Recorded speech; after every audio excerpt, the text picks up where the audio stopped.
Welcome to Thursday's edition of Big Blue Kickoff live here on Giants.com as well as the mobile app. We will not be streaming live on YouTube, but the show will be up later today upon the archival footage. He's Paul Dottino. Whoa!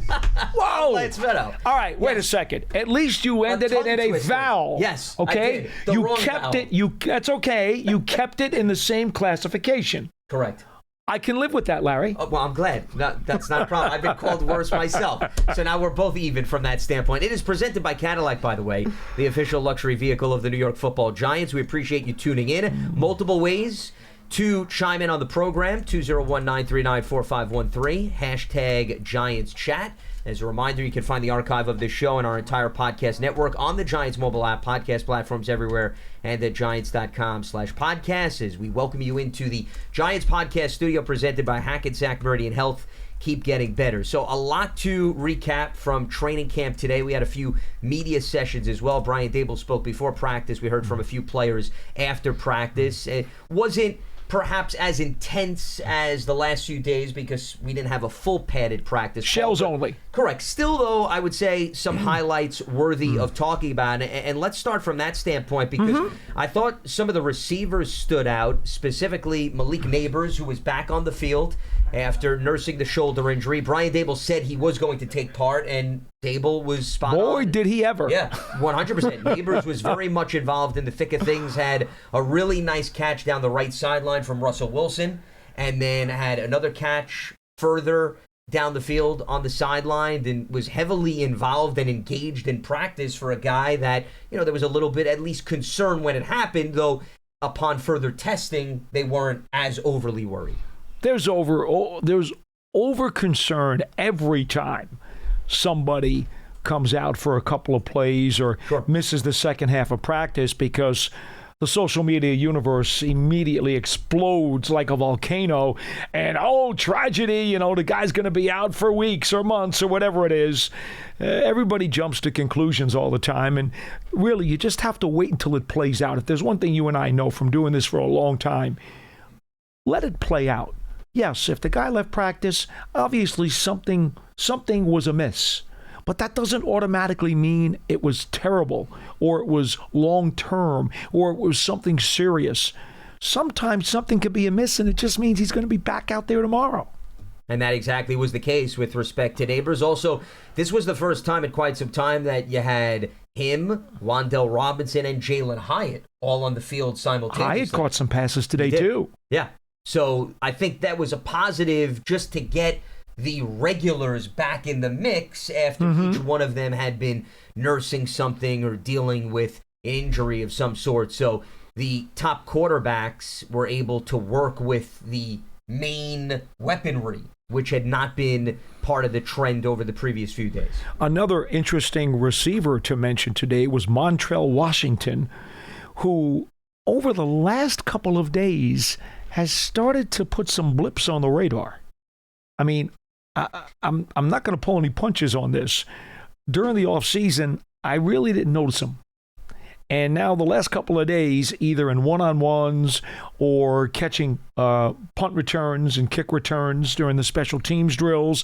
And now today, he made 2 nice catches from Jackson Dart. Yep. And all of a sudden, that wide receiver room, which we have discussed, is going to be very crowded and make for a very difficult cut-down day, suddenly has another guy who's raising his hand and saying, don't forget about me. Well, aside from the Russell Wilson throw that I referenced to Neighbors, I thought the best throw of the day, or maybe top 2, however you want to label it, was Jackson Dart's throw over the middle of the field to Montrell Washington. And Dart, he threaded the needle, Paul, on that throw. Oh, it was a gorgeous pass. There was a lot of traffic up the field, dead center. I had Stephen Baker, former Giants Super Bowl champion wide receiver, with me at practice today, and he had not gotten to see Dart in person until this morning. And so after every play that Dart ran, he was commenting to me from a receiver's perspective what he would see or what he'd like to see or maybe not see from Dart. That particular play, he was like, oh, man, Paul, did you see that? And he's hitting me on the shoulder, I'm surprised you weren't doing that to him. I would expect the reverse. I probably would have knocked him over. With your enthusiasm and excitement. But in all seriousness, it was crystal clear that those two guys were on the same page. And I think it was also a sign of Dart is willing to take some chances during practice. Not that we haven't seen that in previous days, but you want to see that in a setting where the ramifications are not the same as a regular season game, that he's at least willing to step into it, make that level of a throw to test the waters. Well, one of the things that I believe Brian Daboll has done a really good job with, and he described this during the media session today, where they're occasionally letting both the offense and the defense call their own plays. He said they actually did that at one point yesterday. Unfortunately, it was down inside the 5-yard line. Jackson Dart couldn't get the play called that he wanted. And if you watch that particular play yesterday, the point I'm bringing up is that he's putting stuff on their shoulders. And yesterday, when he tried to make that play, there was some kind of either communication problem or guys just weren't understanding one way or the other. He was trying to get a play done, and he was directing traffic and guys going left to right and trying to get them to do it, and they got called for delay of game. But Daboll said that's good because it's a learning experience. The way Daboll described it was as if Dart was trying to implement a play on the spot. Yeah. Literally created from scratch, and what happens is you think you have enough time to do that, but you got to line up A, B, C, and so forth, and that's time-consuming, and it'll come back to bite you. But once again, just another example of the growing pains that young quarterbacks go through, and even the Russell Wilsons and the Jameis Winstons can relate as well. And speaking of being on the topic of willing to make those throws, not that we're learning anything new because this has been part of his DNA throughout his career, but you could tell just through the normal flow of practice, Paul, Jameis Winston, he does not hesitate in terms of where he's willing to put the football. Whether it's throwing across the field, whether it's throwing deep down the field. I mean, he is going to roll that dice and give his receivers an opportunity to make a play and have the confidence that they'll try to do something on the back end of that. There are a lot of quarterbacks that would not be willing to take nearly as many chances as Jameis Winston. Have you seen his touchdown to interception ratio? No, and that's what I'm saying. It's nothing new. I'm not making this observation saying we're learning something that we haven't seen before, but when you see it, I guess, on a daily basis in practice as opposed to every Sunday, it's a little bit different, as if he's not just pulling this out of his bag of tricks every weekend. No, he's practicing that on a consistent basis. That's my point. I had a conversation about him with Phil Simms yesterday. And I had asked Phil, how often did you see Jameis Winston during your announcing career? Because, we didn't see him a ton. He played for Tampa, played for New Orleans. Yep. We didn't see him a ton. But we know of his reputation, and I know what I've seen every day here since he's gotten here. And to say that he's up and down, inconsistent, erratic as a thrower, well, they're all accurate descriptions. That's just the way it is, Lance. That's the way he's been for 10 plus years in this league. We've talked about this ad infinitum. So I said to Phil, based on what you've seen from him, do you think that the inconsistencies come more from his decision-making, or is it more from a physical perspective, that he gets his mechanics screwed up and somehow just misses the throw? Because this is something now that's been going on for over 10 years in the league. And he said to me, well, I think it's both. I think there are times he makes a bad decision. But the other thing, and here's where I want to explain this to you folks, because Phil explained it to us at the table. He said, sometimes what'll happen is you want to make a throw, and he said, you're not gripping the ball correctly, and it comes off of your hand in a little bit of a funny style. And instead of getting that flick and that spin and everything you want to get on the ball, it kind of slides off of your palm a little bit. And that can lead to an errant pass. And he said, I think he actually has some trouble with that. Well, far be it from me to be a wise guy, but if that is a mechanical thing that, the ball comes off of his palm sometimes too much, it would seem to me that some years ago, some quarterbacks coach should have been able to try to find a way to get him to avoid that. I would like to think that that would have been fixable. Especially given how many years he's been in the league, too, if that is the case. But somehow, some way, apparently it's not. So, and he's been with Cleveland and New Orleans, Tampa. He's been around. Several teams. Yeah. And here's Phil at the lunchroom table telling me this, and I'm saying to myself, well, didn't anybody try to fix him? Whatever. Well, once again, I wasn't speaking necessarily from a technical standpoint like Phil Simms was. I'm speaking just more from observations and then what you see during the regular season. It's just, I guess, the old cliched phrases, practice how you play. Well, Jameis, there is that he does. Factor. He does. Practices. So I found that to be rather interesting when you see it consistently from play to play. I want to go back to what you were talking about with a guy like Montrell Washington, because somebody else that they've been utilizing at times to run routes, and we know him mainly as a special teamer, is Smith-Marsette too. Mm-hmm. And I don't think that should be dismissed, because not to say that he's on the bubble. We know what he could do as a return man, but if you want to give them even more of a reason to, put you on the field in a receiver position or prove your value, you've got to be able to run crisp routes in practice and make the catch and the play when your number is called. And he has flashed a little bit in his limited opportunities. Oh, there's no doubt. I see him being used more and more as a receiver during this offseason. It seems like it. And he has come through every time they've asked him to. I've never had any doubt in my mind that he was going to be on the 53. He had a terrific kickoff return year last year for this team. He was a free agent at the end of the season. I talked to his parents last week who had attended a practice.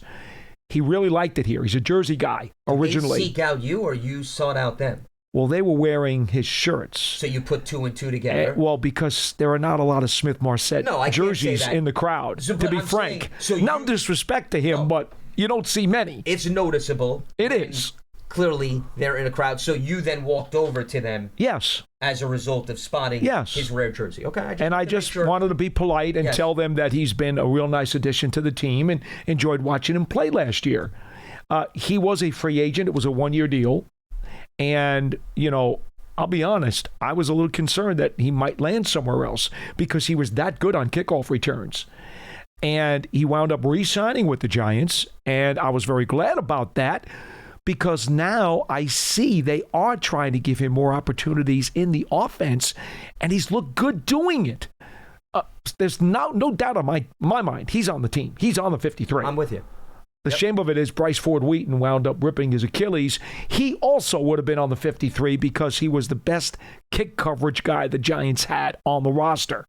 And now he's gone for the season. Well, that's why, to keep this conversation centered, now you want to see, can one of the other younger guys prove that they can contribute on special teams to maybe stand out a little bit more, like Bo Collins, who, for example, we heard from a little bit earlier today, and he has had some opportunities. I'm looking at the depth chart right now. A guy like Montrell Washington, who is, by the way, a veteran player. Okay, he was with Denver. He was with Kansas City. He was on the practice squad for the Chiefs.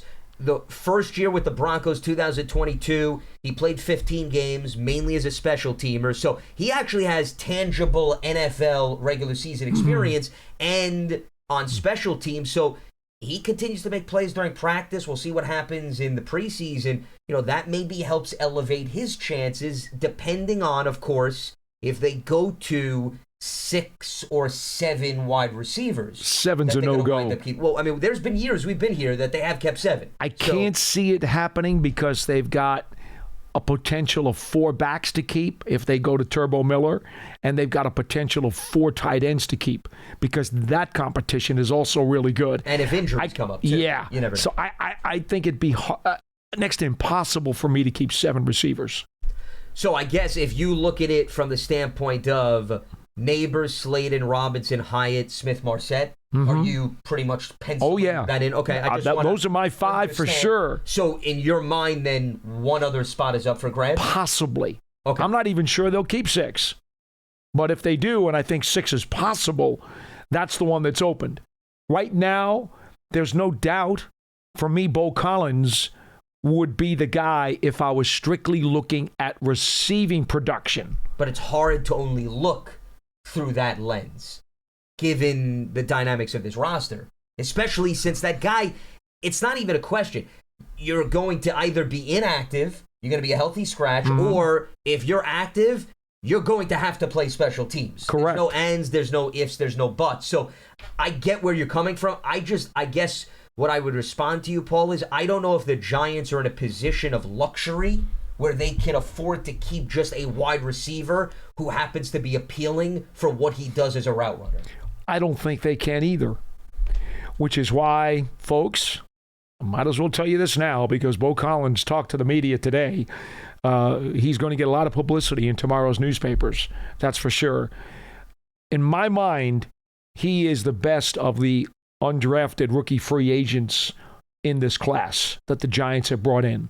I do think he's the top guy and has the best chance of qualifying for the 53.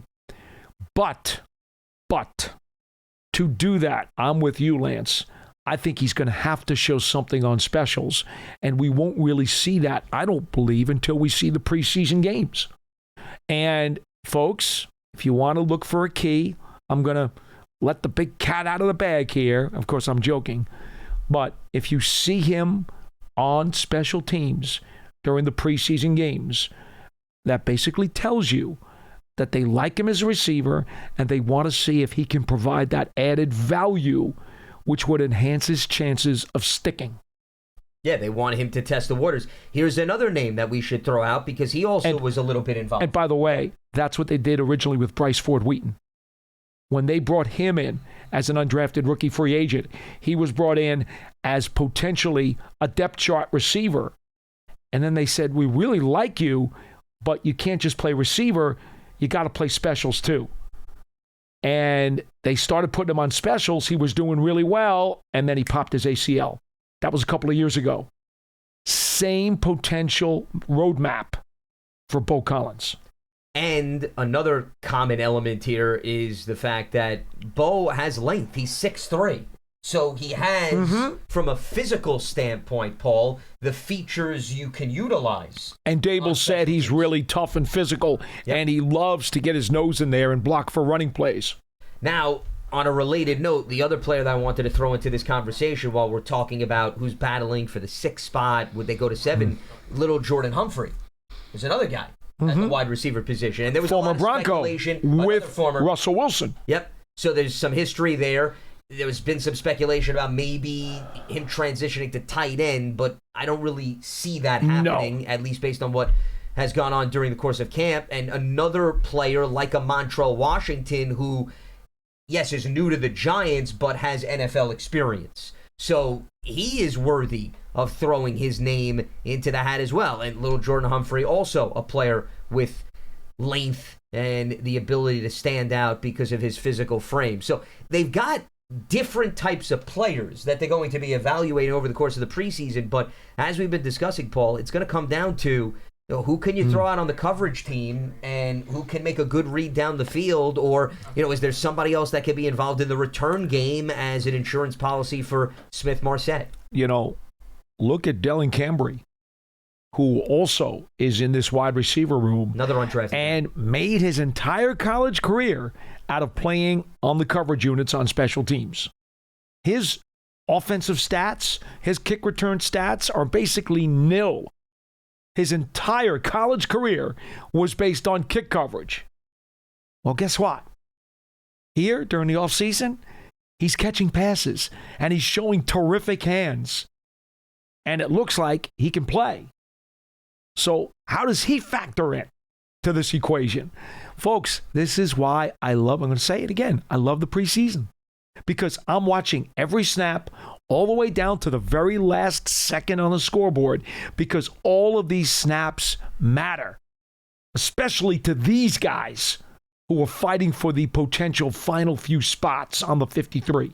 And some of these young guys will ultimately be brought back on the practice squad. Sure. They're not going to necessarily do anything, I think, that would force the Giants to lose them as they go through the waiver wire. So, that's also encouraging. You may not have an opportunity to make the 53-man roster, but you still know the system. You can work on the practice squad, still be involved in practice, and help grow through that lens. So that's an option, at least moving forward, for some of them. On the topic of young players, the other individual I wanted to talk about who we heard from was Drew Phillips. Spoke with reporters and having a great camp.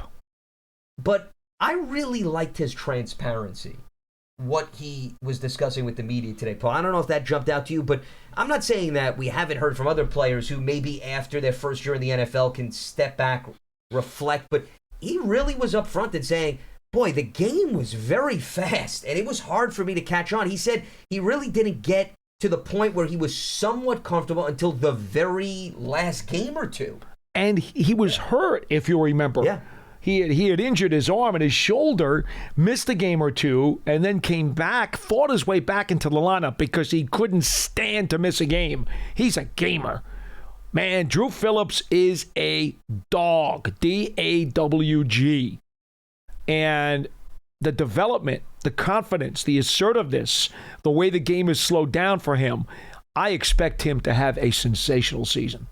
Not to mention playing one of the most difficult positions on the football field from a defensive player standpoint, in the slot, battling Wan'Dale Robinson during practice on a consistent basis. He even joked Robinson made a catch today when they were going at it, and towards the tail end of his presser. It was a slant, by the way. Yeah, it was a slant. It was a short pass. It wasn't anything that was like, oh my goodness, what happened?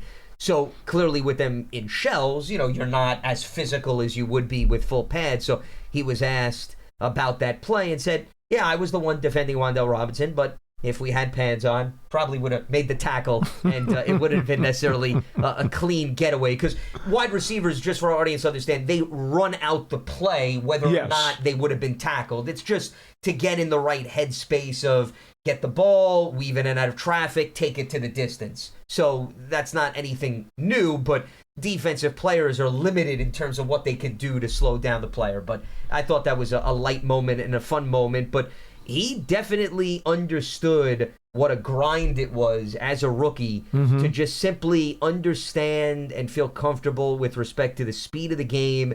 He feels as if he's that much more in sync. He also was reflecting on the fact that he thought he was a reason why sometimes there were communication issues on defense. He did say that. He was spinning, and I'm putting those words in his mouth at times where you're not able to know exactly what's going on. You're reacting a lot on the fly, whereas now he says he understands, okay, when the tight end is in or is playing on this side of the offense and it's a 3rd and 4, what somebody in his shoes out of the nickel spot would have to do. Whereas last season, Paul, it was more of, okay, it's 3rd and 4, the tight end is in, all right, we'll see what happens. So it's a very different type of flavor and feel, I would say, for Drew Phillips going into this season. To illustrate your point, he said there were times last year he played like his hair was on fire and he just ran to the ball. Now he's not guessing anymore. The other thing he said is that he had off-season LASIK surgery, which allows him to see and track the ball a whole lot better than when he was wearing contacts, which he said actually irritated his eyes. Folks, if what we saw last year out of Drew Phillips, which was really good as a rookie, is only scratching the surface of how good he can be, boy, that's going to be a tremendous, tremendous asset for this Giants team. Well, the eyes now being settled, and on top of that, just his comfort in Shane Bowen's defense and his familiarity in playing out of that nickel cornerback position. I have talked to players who have played in that position and even other defensive players, Paul, and the reason why it is so challenging to man that position is, number one, the speed out of that spot is unlike anything else, but you're also having to deal with so much traffic coming in and out of your view, where I'm not saying that doesn't happen, but just think about this. If you're a boundary corner You've got the baseline, okay, of the field, the sideline, right, to use to your leverage. If you're in the nickel, if you're in the slot, you've got the boundary corner to the right or left of you, depending on what side of the field you're on. Then you got linebackers who are worried about the activity. You got the defensive linemen and the guys in the trenches. How about the official? The officials. I mean, we listed, 4 or 5 factors there before even you get into the comfort of the play. So now you're telling him, okay, he understands the assignment better. He understands the scheme, and his eyes are not playing games with him. I'm not saying that we're going to see a Pro Bowl-esque performance this season or all-pro, but it's not crazy to think he could do a lot more, and they can move him around given what he had to go through in year number 1. He has been extremely sticky this entire offseason, whether it was the regular mini camp, the OTAs, now training camp. He is always around the ball. And if a guy makes a catch on him, there's very little separation, and he's there to make the play. But more often than not, he's denying the completion. He has been terrific. Yesterday on the program, I gave my 3 quote, highlight players of the first week of training camp, and I mentioned in order Brian Burns, Abdul Carter, and Drew Phillips. Phillips has been doing it though the entire offseason, not just the first week of camp. Ditto for Abdul Carter. And Brian Burns, well, I don't even need to tell you about Brian Burns. He's a pro's pro. He is a joy to watch every day. Very active. And on a related note with respect to the defensive lineman, Kayvon Thibodeau made a nice play today where Russell Wilson was trying to throw into the flat. To the right side. Thibodeau and he knocked it right down. Right, and Dable was right there and commended Thibodeau on the spot. So that was great anticipation. Great play. And one of the things you like to see. Because the one thing that could separate defensive players, specifically the guys up front, that unit from the rest of the league is, Paul, it's not just about stopping the run. It's not about getting after the quarterback. It's batted balls at the line of scrimmage. You know, the Buffalo Bills were so good at that. Excellent at it. That there are years where they wouldn't worry about if they didn't finish the play at the quarterback because you'd still get a defensive batted ball or whatever it may be, and it's not just about stopping the play. You can create a takeaway and a turnover under those circumstances. Go all the way back to the days of Dallas Cowboys lineman Too Tall Jones, who was a master at knocking the ball back into the quarterback's face. Yeah, it's a huge game changer. If guys get in the habit of doing that during practice, and then that can translate to games. You're watching Big Blue Kickoff live here on Giants.com as well as the mobile app. It is presented by Cadillac, the official luxury vehicle of the New York Football Giants. He is Paul Dottino, and I am Lance Medow as we work out our names here over the course of the program. Broadcasting from the Giants podcast studio presented by Hackensack Meridian Health. Keep getting better. One announcement here before we open up the phone lines with another impactful draft and free agency class in the books. That means it's full steam ahead to the 2025 season. You can take your fandom to the next level with a Giants season ticket membership and catch all the action at MetLife Stadium with an exciting home schedule on the horizon. With a membership, you'll also stay connected to the club all year round, not just on game days, with exclusive member access and benefits. To learn more about a New York Giants season ticket membership, you can visit Giants.com/tickets. All right, let's open up the phone lines as we move forward here on BBKL. Let's check in with Jason in Orlando as he joins us. What's happening, Jason? Hey, y'all hear me all right?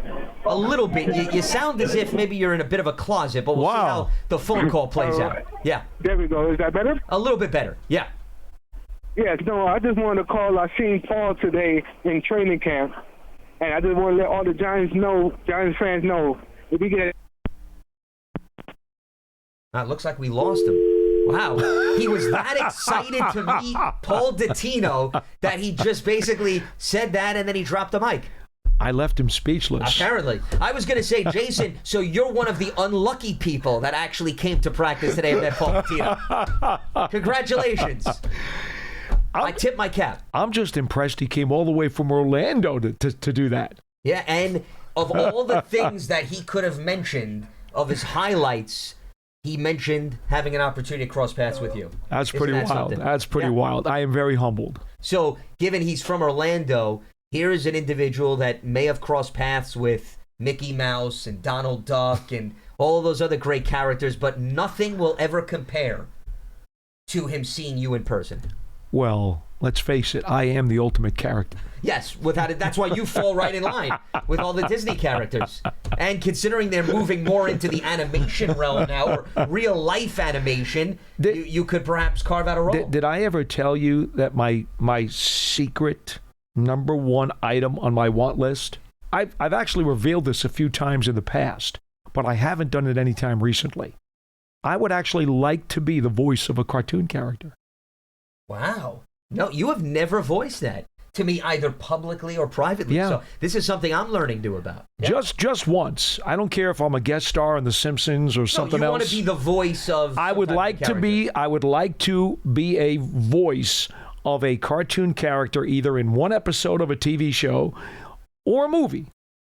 I would just like one shot to be the voice of a cartoon character. Again, it could be a cameo, 5 seconds on The Simpsons even, or Family Guy, or whatever else they have out there now. I mean, in my day, it was the Jetsons and the Flintstones. Don't date yourself on the program, yeah. I know. Well, listen. And Scooby-Doo. The Simpsons. Scooby-Doo! Well, that's where I was going to go, but you took the words right out of my mouth, and a little debut demonstration of what he can provide. But The Simpsons, they've had football storylines before. Maybe they could work the Giants into an episode, and then they could have you roaming down the sideline, which truly happened during the course of a game. Oh, it does happen during the game. Well, but I'm not speaking out of line here. Yes. There's actually visual evidence. There is. Captured, okay? On Brian social media. Baldinger has There you it. go. If you do your homework and research, you see, you will find wishes do come true. And they could have you voice you in action during the course of a giant storyline or something that may develop. So any cartoonist who's out there, please reach out to the Giants, get a hold of me. One shot to be the voice of a cartoon character. That's all I want. Well, we bought enough time to get Jason back on the phone line, so he can now complete his thought, because we weren't going to now finish the show without having closure in this department. So we welcome Jason back from Orlando. All right, Jason, you got a second opportunity to finish what the experience was like meeting Paul Dottino. Thank you so much. Yes. How are you, my man? Oh, Paul, man, it was a pleasure meeting you. I had my daughter on my head, and you shook my hand. Oh, and yes. And you said it was going to be on at 2 today. I warned her about not being too heavy to be on your shoulders. Yes. I remember that. So I had to call. This is my first time calling, long-time listener, though. Did she have a good time? Did she have a good time? Oh, my God. All the Giants fans need to go at least once to training camp. Great experience for the family. Cool. I had 3 girls, and they had a great time. That is awesome. I'm so glad. You're very welcome. And it was wonderful to meet your family. Your daughter was adorable, and she looked very, very happy. Oh, man, thank you so much. And y'all keep up the great work. I listen to y'all every day. I don't get to catch it live all the time, but since I'm on vacation in New Jersey right now, I said, let me call in and tell Paul thanks. You're very welcome. All right, great. Well, thank you for stopping. Yeah, thanks so much, Jason. You got it, man. Appreciate it. Have a great show. Absolutely. Thanks for tuning in, and thanks for coming down to training camp and enjoying the experience. Many fans also reflecting and expressing similar sentiments. If I may add, for those of you who have young children, and maybe for whatever reason you don't bring them to a game, your tickets are being used by other family members or older family members, this is one chance where you can get pretty close between the bleachers and the people who stand up by the fence. You can get pretty darn close to the action. And certainly by the players on the sideline, you can get really close to them. And for a lot of small children, wow, that is like a really, really big deal. To be able to see the size of these football players, to get to see the guys who they see on TV who are like movie stars to them. And now they're only a few feet away. You can't experience that during an NFL game. In the stadium, you got no chance. You'll never get that close. But when you come out to training camp, they've got the autograph sessions for the current players for only the first 350 wristbands for 12 and under, I believe it is. I think it's 12 and under. I'm sorry if I'm misquoting, but I think it's 12 and under. And then all the alums, they'll sign for anybody during the course of the hour and a half that they're available outside. They'll sign for young and old alike. This is a great chance great chance. I can't emphasize it enough. If you've got young children, it's a very exciting day for them. Well, and especially when they're practicing on the field that is closest to the bleachers. Oh, for sure. That's even better. Changes things in terms of how close you are up to the action. All right, let's head back to the phone lines. We got Gary in New Jersey with us here on Big Blue Kickoff Live. What's happening, Gary? What do you got for us? Hi, guys. How are you? Doing all right. Hi. What's on your mind? Well, there's a couple of things quickly. I'm a old Giant fan and old Giant ticket holder. My first game was 1957. So, yeah. And the Giants always ask me, what's the greatest game you ever seen? Well, the greatest game you ever see is your first game because that's where you make your most impression. And Got it. Even though I was a young kid. But I wanted to refer to two games. And, Lance, I don't know if you're familiar with them. Paul should be. I start with what they consider the greatest game, the 1958 championship game between the Giants and the Colts. You were there? And no, I watched it on TV. I was a young man, too young to go to the game. I went to the Yankee Stadium in '57, but I didn't go to that. I watched it on TV. Mm-hmm. And two things that they never talk about in that game. One was, and Paul, you may remember, I don't know about you, Lance, but when the game went into overtime, and the Colts were driving down to win the game, the power went off. Yeah. There was no power on the television. Yes. Because what happened is the plug got pulled off. Correct. In those days, there wasn't electronics. It was just a plug that went to an outlet. And it got knocked out, and the game went off the air. Mm-hmm. It was almost like Heidi in 1958. And then all of a sudden it came back on just in time to see Alan Amici run in the end zone. Yes.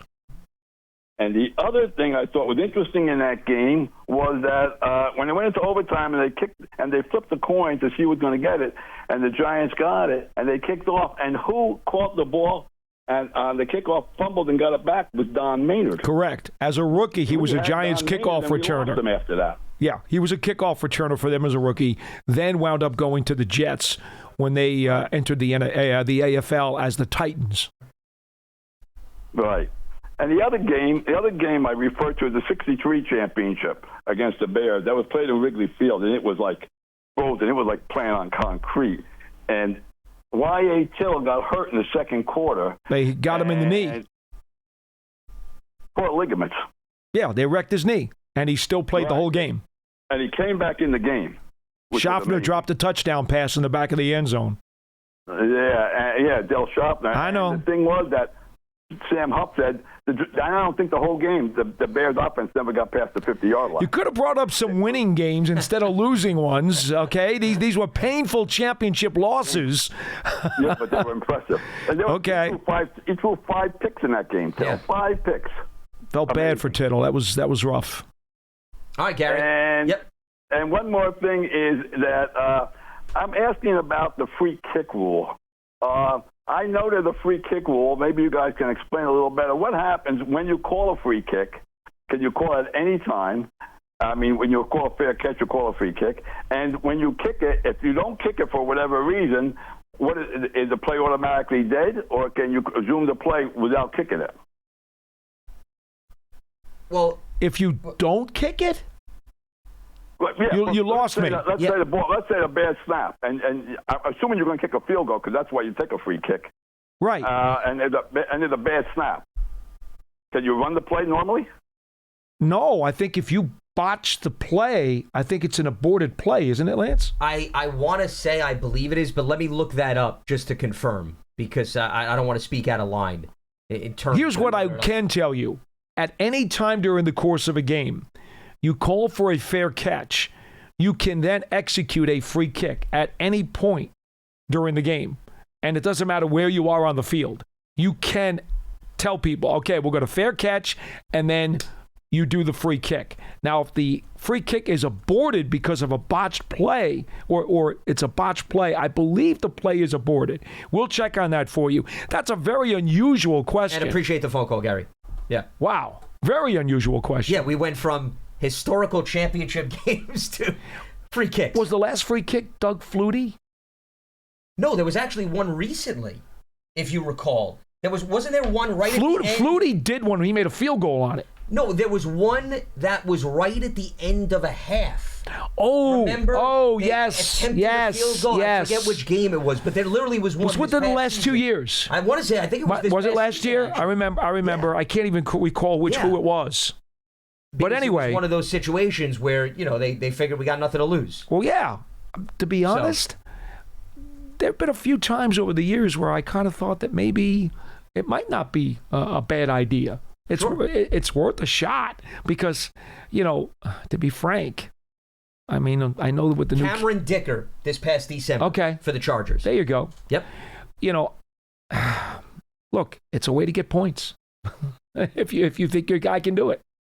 No doubt about it. All right, let's head back. Is nothing there on the botched play? Yeah, I'm looking that up in the process. I mean, I want to take go to the call. He'll look for it. We'll circle back to it to get the answer to that. But there was a recent free kick, as I mentioned, this past season. I remember it distinctly. So let's head back to the phone lines. We got Robbie in Freehold with us here on Big Blue Kickoff Live. What's happening, Robbie? It's Bobby, brother. Bobby, okay. And how are you? We're doing all right. I was at the practice today, and believe me, I'm going to get to that in a second. It's an honor and pleasure to talk to you two guys. I get you, Lance. You're very cerebral, and I love hearing you on the weekend. But my man Paul, you got a heart of gold, brother, and you're very knowledgeable. And I talked to you last week, and today at practice, I saw that picture with that little girl. And then after that, you were so in. You were looking at what was going on.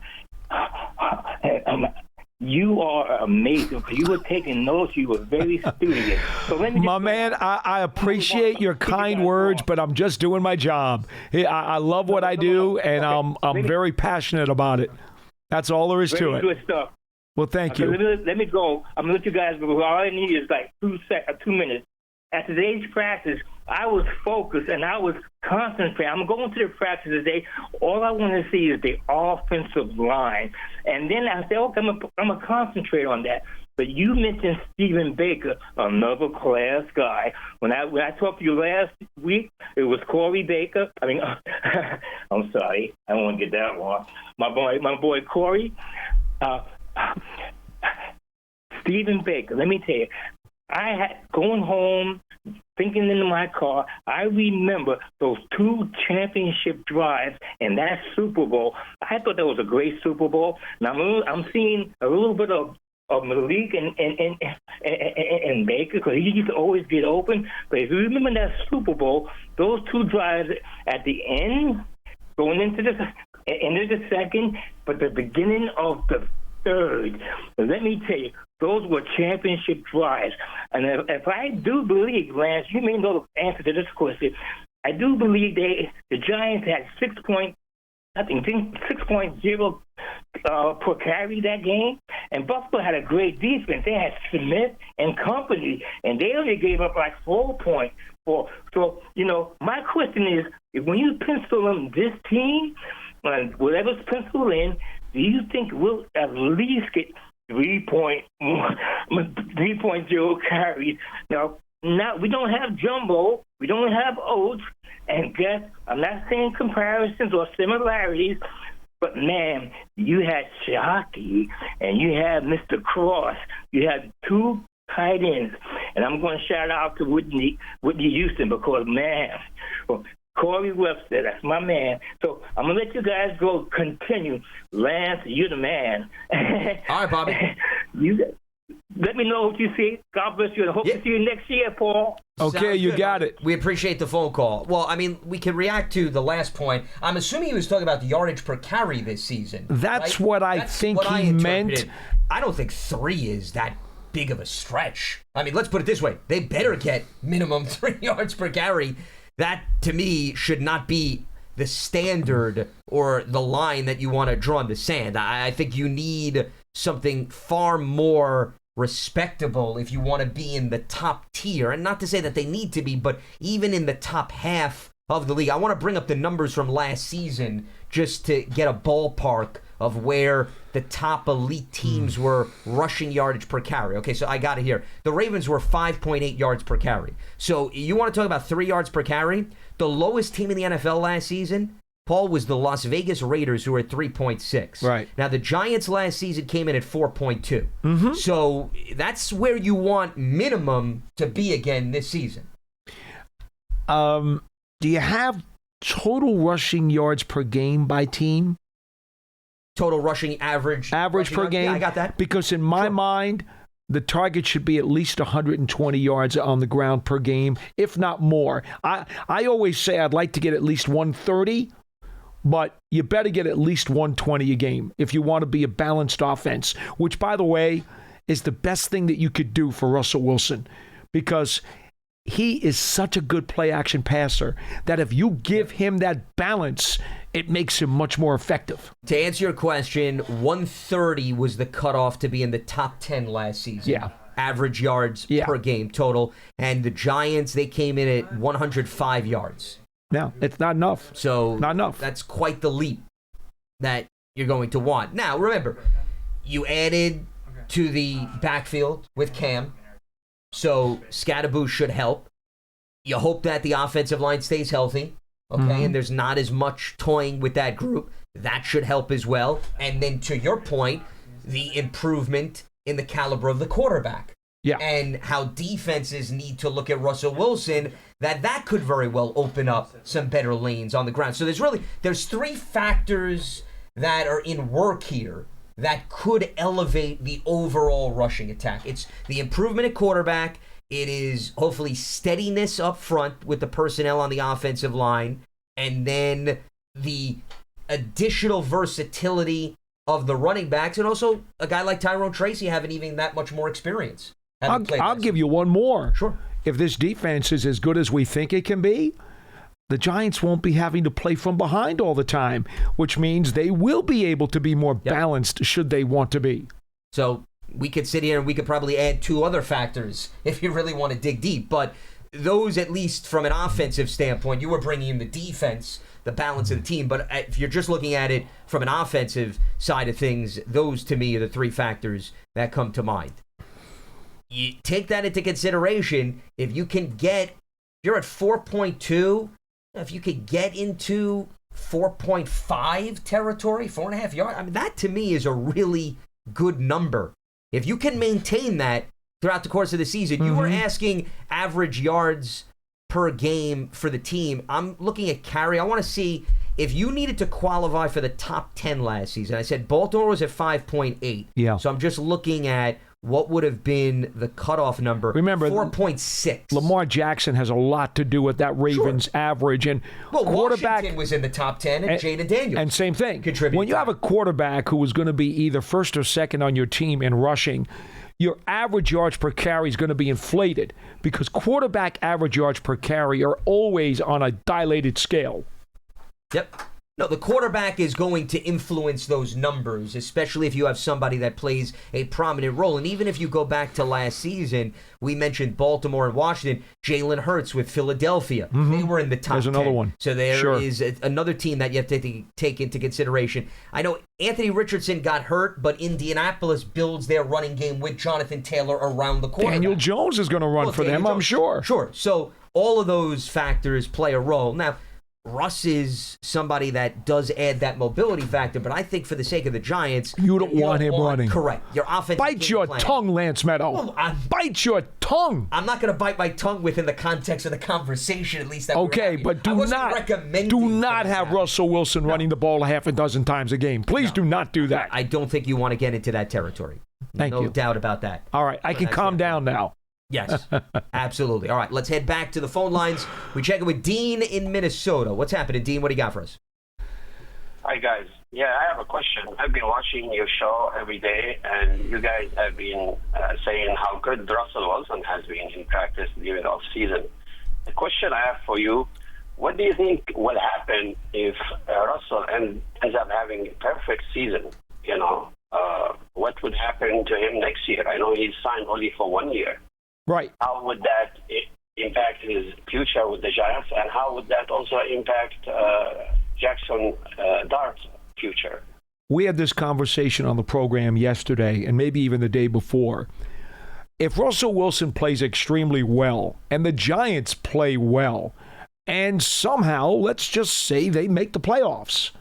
Well, it's going to be very interesting because depending upon Dart's development while he is sitting on the bench, you could possibly see a scenario. It may not be very likely, but I would not rule out a scenario whereby Russell Wilson might wind up re-signing for another year. I don't think that's likely to happen because under those conditions, Wilson's also going to want another hefty piece of cash on top of that. He's not going to sign for the same deal he had this year if he wins and leads the Giants to the playoffs. He'll want a raise to come back in 2026, and I wouldn't blame him, which may make it difficult for the Giants to do.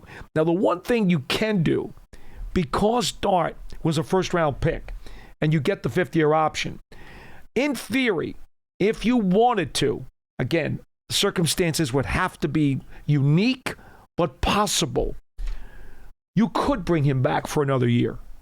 If it works out so well and he plays winning football and leads you to the playoffs, you could, in theory, tell Jackson Dart, hey, we're going to let you be the number 2 quarterback next year. Let him battle to be number 2 and at least start the season with Wilson next year if you're able to re-sign him and come to a nice economic settlement. You could do that because Dart, with that fifth-year option, you'll still have plenty of time to figure out if he's your franchise guy down the line. If you only have the 4 years, it's a little bit sketchier. No, but you know you have the 5 if you need it. Sure, but remember, you also need to know whether or not you want to exercise that fifth-year option. Well, remember, you don't just get to the fifth year. You have to exercise. But between 26 and 28, you probably will get a good idea as to what you want to do. Because Wilson, at best, I would think at best, we're reaching to the far end of the spectrum, maybe gives you 1 more year. I don't really think the Giants, based on what they're doing with their franchise, they might entertain the possibility of Wilson in 26. Maybe. Again, I think it's a small percentage, but I don't think they would entertain on having him here past that. No, because, I mean, at that point, you're talking about 3 years in. And that's pointless. And, I mean, that's pointless. I'm maybe reading a little bit more in between the lines to answer the caller's question, but even if Russell does have a good season and you want to entertain bringing him back, I mean, to me, that may also be an example that you're not overly confident that Dart could take over. I would think at that point, you'd want to let him spread his wings and see what he could do with a full season under his belt, even if he didn't get in and play. You've at least had a year for him to learn the offense, be in the quarterback room. So yeah, that's why I say I don't think to pass up, I guess. I don't think it's likely that Wilson is quarterbacking the Giants in 2026. I don't think it's likely. But could that scenario occur? I wouldn't slam the door on it, but I don't think it's likely. See, if he had go ahead. Even if the Giants go deep in the playoff, even if that's not expected, but say if they shine and they went all the way to Super Bowl, then you cannot let go of Russell. I understand your feeling. But again, that could come down to economics. If Russell Wilson leads the Giants to the Super Bowl, he's going to want a big number, not just a little raise. He's going to want a big number. And I don't know what their appetite is to pay a big number for him. He would have earned it if he... I'm not saying he wouldn't. That level. But maybe he would have earned that big number from somebody else. Yeah, I mean, if anything, he's going to make himself, and appreciate the phone call, he's going to make himself attractive to the rest of the league under that hypothetical. It's also not unheard of for a team to move on from a player even after a good season. It can happen. We've seen that, especially... Alex Smith in Kansas City. Without a doubt. And that's another good example because they had drafted Patrick Mahomes and they were ready. And here's a guy that got into one game, and the only reason why he got into that game was because the Chiefs had clinched the playoff spot.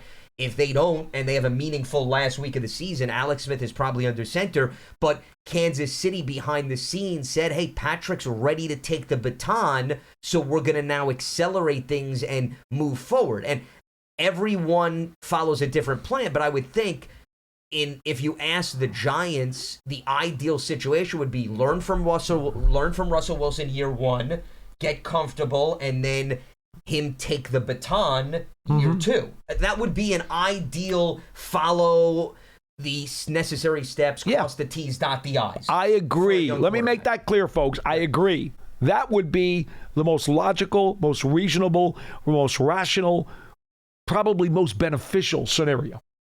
And not to take anything away from Russell Wilson, and personally and from the team perspective, they want him to thrive, but I think you also need to take into consideration, if we go back to the caller's hypothetical, it's another year of wear and tear on his body. He's getting up there in age. You have to, I guess, I'm looking at it from a business standpoint, and Paul, maybe we're getting a little bit off topic, but I'm going to bring in the late, great Kobe Bryant in the NBA, okay? If you remember, the Lakers, they had to determine, do we pay Kobe for what he's going to give us moving forward, or do we pay Kobe for what he gave us previously? Isn't there, you could say, when you evaluate veteran quarterbacks, you sort of have to walk that fine line. Well, sure you do. Are we getting more of that, or are we just rewarding for what previously happened? You have to at least ask yourself that when evaluating, especially somebody who has over 10 years in the NFL. A bit of a different scenario, but it's funny. I just heard on Sirius yesterday, apparently it looks like Joe Flacco may be the opening day starter again for Cleveland.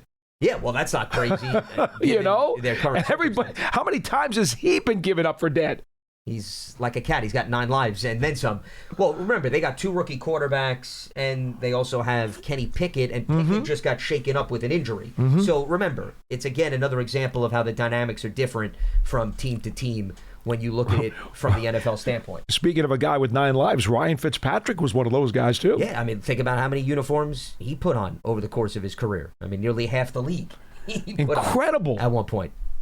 And some guys thrive under those circumstances. Yeah. And some teams also are comfortable where they can go from quarterback to quarterback. But everyone's goal ultimately is to have the veteran clear the path forward for the young QB. And I think that's exactly what the Giants are looking for in terms of building the bridge ultimately to Jackson Dart. With respect to the quarterbacks, we went old school earlier in the program, so it piqued interest from other listeners and callers. You were talking about Y.A. Tittle. So in terms of, and I believe I looked this up, I just want to make sure I have the name right. In that game where he threw 5 interceptions we were talking about, the championship game? Yes. Why are we bringing this horrible memory back? Well, it's not a horrible, we're just talking No, it is a horrible memory. Okay, well, I'm not trying to do it to stir the pot and make you feel. No, it was Glenn Griffin was the other player that had come in briefly. Yes. And he for threw a series or something, because Tittle refused to come out. He was like, no, I'm finishing the game. No, so one of our listeners was recalling that was the player that came in.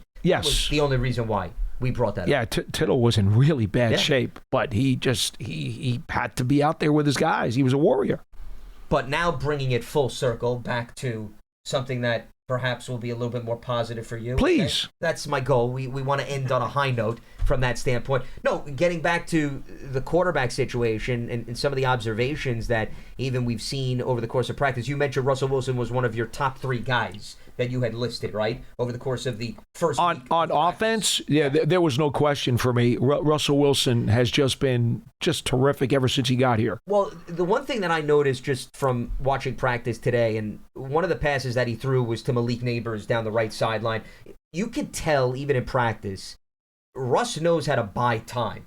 Yeah. But what I mean by buying time is there are quarterbacks who they get, I like to call it, happy feet, right? They start dancing, and then more often than not, it leads to a negative play, right? You're going to take a sack, a turnover. No doubt. But Russ has experience maybe turning that tap dancing into something positive because he's been doing that throughout the course of his career. And even the play with Neighbors, whether it was him buying more time or stepping up into the pocket, and I understand that you have to have an internal clock because the pads weren't on and, guys can't hit the quarterback, but that element, just like I said, Jameis Winston rolling the dice and that aggressiveness that we see in games, the Russ extending of plays, that's apparent in practice, which is why you see it roll over during games. The thing that gets a bit dangerous is that he's not 25 anymore. He tried to do that too often with the Steelers last year, and that was part of the struggles that the offense had down the stretch. Yeah. I would like to believe that at this point, coming off of that season, that Wilson has learned something from that. Even at this advanced age and this late in his career, I'd like to think that he's learned from the Steelers' experience and will throw the ball away a little quicker than perhaps take some of the negative plays and some of the extra sacks that he took in Pittsburgh, because he was trying to make something out of nothing. When you're younger and you're quicker and your arm has a little bit more juice in it, like when he was in Seattle, you can get away with that a lot more often than he could last year with Pittsburgh. Well, the other element that I also wanted to bring up, I'm glad you brought that part of his career last year, because there was also, I think this was the Steelers-Ravens playoff game, Paul, if memory serves me correct, where he took off with his legs and he was trying to brace himself for a hit and lost the ball. Yeah. So that's another part of the game and his style of play, where sliding as opposed to going the extra mile to try to get in could be the difference, because they were running some plays down in the red zone today, and you could tell, it parts like the Red Sea. Russ also has the ability to take it himself. He does. Part of this scheme. He does. I still don't want to see him run the ball very often. I know. But that element, though, can be useful. It can be. It can be. I'd rather get the ball out of his hands into somebody else's. Sure. Yeah. All I'm saying is that even with what he's been through during the course of his career and the games played, there is still that mobility. It is part of his game. It is still part of his game, maybe not to the effectiveness or to the heights that it was when he was younger. It is there, though, and I just hope he's very judicious in terms of how often he uses it. No doubt about it. All right, so those were some of the observations from practice today and some of the developments at quarterback. The battle at wide receiver is definitely something that we'll be keeping close tabs on, and everything else in between. Full pads tomorrow. There you go. So after they had Wednesday off, now you could tell they're slowly building it back up. In terms of physical. Do we have rain in the forecast tomorrow? We have rain coming out today. I'm sure it may I don't care about today. I care about tomorrow. Well, I care in terms of leaving this building. How about that? But I'm so glad you're looking at it from a much bigger perspective. Well, there are people who want to come out to practice tomorrow. Okay, well, you are all over the weather more than I am. 60% chance of rain tomorrow. As a reminder, we remind you of this all the time. Go to the Giants mobile app. Go to your notifications. Make sure the setting is on. Yeah. And all your Giants social media accounts before you head out here. If anything's going on in terms of your ability to see practice, because they have to move it inside, they can't let the public in there. It's a safety issue. There's not enough room on the sidelines. Again, stay tuned to the Giants mobile app, Giants.com, all the social media platforms, and they'll alert you as soon as possible if they're going to have to close practice and bring it inside. Hopefully the weather will be good and you folks can have a good time. And the good news is, as we come full circle, like Jason in Orlando earlier in the program, if for some reason Mother Nature doesn't cooperate tomorrow, Paul Dottino's here every single day. He sleeps here, okay? He has a pillow, a blanket. So he will be here then when the sun will come out to shine and you can meet him. He kisses babies. Oh my. Things. Okay? I think that's a good way to wrap up Thursday's edition of Big Blue Kickoff Live. It's presented by Cadillac, the official luxury vehicle of the New York Football Giants. This is the Giants Podcast Studio, presented by Hackensack Meridian Health. Keep getting better. Appreciate everybody tuning in. For Paul Dottino, I'm Lance Medow, signing off here on Big Blue Kickoff Live. Have a good one.